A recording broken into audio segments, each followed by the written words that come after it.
it would not be fair to finish this conversation without also talking about some of the more positive headlines and exciting things that we're seeing coming out beyond just the weight loss elements of this. These drugs look like, and I think it's because you said the way they work systemically, neurologically, in addition to just the dietary element of it, these look like they have significant implications for addiction as well. Is that, this was really interesting. I think just to go over again the basics, what do GLP-1 agonists do? We know the parts, like you said, in the GI tract, slowing gastric emptying, but the one that this would relate to would be the satiety. How do these drugs actually help you to feel full? What is that mechanism behind that stat, that fact that we throw out? And what they found is, and there's a whole lot of technical terms in here, but basically these medications act in the brain within the mesolimbic dopamine reward circuitry. So there is feedback that goes on.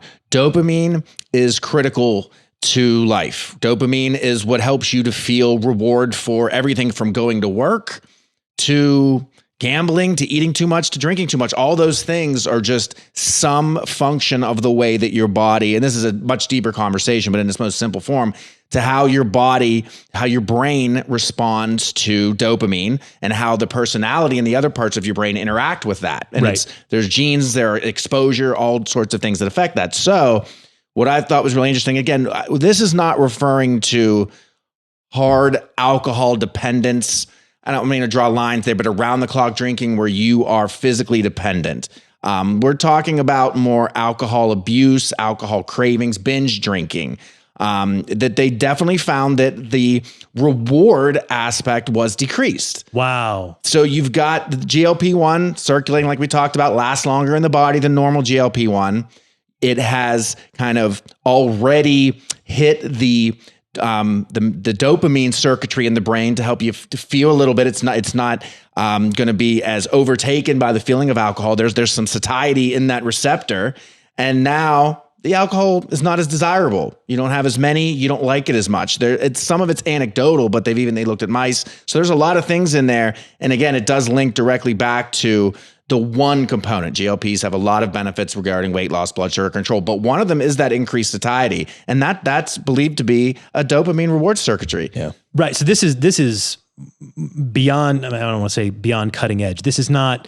Nobody is prescribing these for addiction or anything like that. We're talking about this is what seems to be on the horizon, and researchers are currently looking at as potential use cases or some new form down the road. Yes. And it does make sense. And again, for now, from the way we understand it and just the way that, dependence would work, this is more, maybe you've come off for a period of time, you're clean for a period of time, or you're looking at maybe just decreasing your abuse, your binge drinking, those kind of things, that this can step in there. Fascinating. That's really exciting.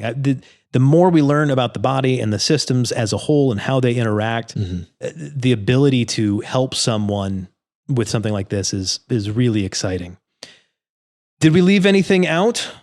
Hopefully we cleared up some confusion there. It's all over in the headlines. Yeah, I mean, just reading through some stuff, for as much negative or as much positive celebrity, hype, there are some celebrities that are even coming out and saying like, no, this is terrible.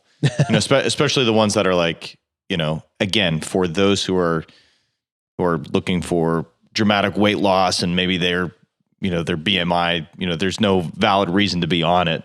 They're like, I did the hard work to lose, 20 pounds, or 20 pounds. And people are accusing me of being on this drug. And so like, there's equal parts of both, the hype and, people who are kind of like dispelling rumors that they're on or not on. And I mean, it is another example of this being so close to the natty or not conversations of the testosterone use in sports. Basically, is this athlete natural or not? They're showing these veins in their shoulder and they look a little questionable and they're performing at a really high level. We must question this.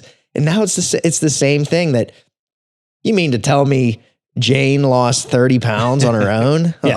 She couldn't have done that without the medication. So it's I've seen those headlines too. Yeah. I mean, it is so real, and it is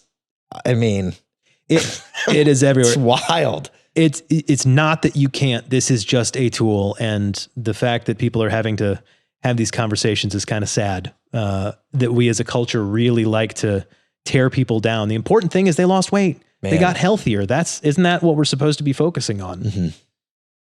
Oh man, I think it just speaks a lot to the quick fix, the microwave culture. Mm-hmm. For those who don't have these pre-existing conditions, they're not pre-diabetic or diabetic, or they have, they're suffering from obesity or, those types of things. Like, people just want that quick, that dopamine hit. Yeah. And they just want that microwave. I'll just have it now. Yeah. Even in the cases that we read, looking to shed a few pounds. Yeah.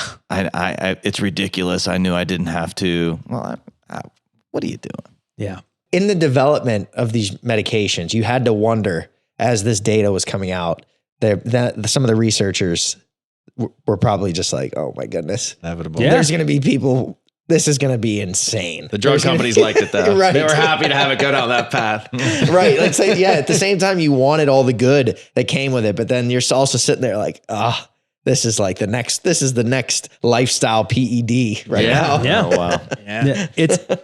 Yeah. We live in a complex system, right. And it's, you want to cure cancer because curing cancer is a good thing to do. Also, the person who cures cancer is going to be fabulously wealthy. Mm-hmm. So what's the reasoning? Does it matter? The important thing is we cured cancer. Well, no, we haven't. Nice when those two things come together. Yeah, wouldn't it be? Sure.